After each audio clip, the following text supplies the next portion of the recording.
Good morning all of you. Today we will study about this how to find the angle of deviation by using a prism.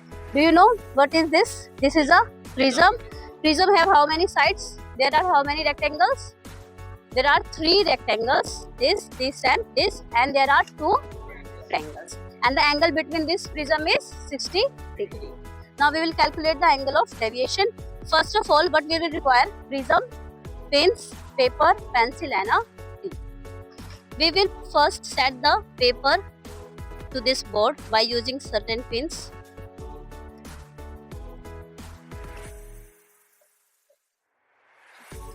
Now we will put the prism in the center and we will mark the outline by using a pencil.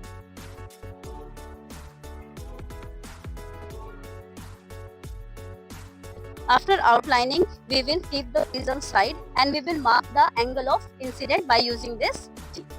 The angle of incidence will be measured by using a one side of prism and we will take the angle of 90 degree as a normal and we will take 60 degree for our angle of incidence. We will mark this from this 90, 10, 20, 30, 40, 50 and 60 it is here. We will not mark from this side because it will count only 30 degree angle. We will count from this 90. Now this is the angle of normal. It is a normal ray and this is the incident ray. Now we will again put this prism back to their shape. Now we will put the 2 pins of different color in this incident ray.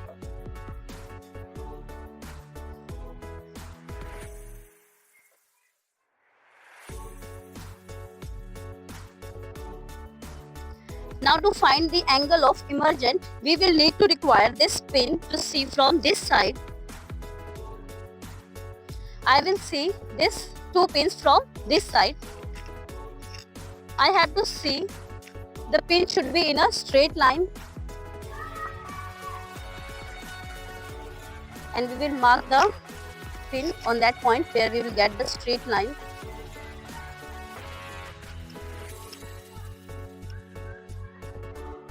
From this point you can see all the pins are in a straight line. One boy, come and see. Dave, come and see all the pins are in a straight line or not. From this it should be in a straight line. Yes. So pins are in a straight line. Now we will remove this prism and we will mark the angle of incident and angle of emergent.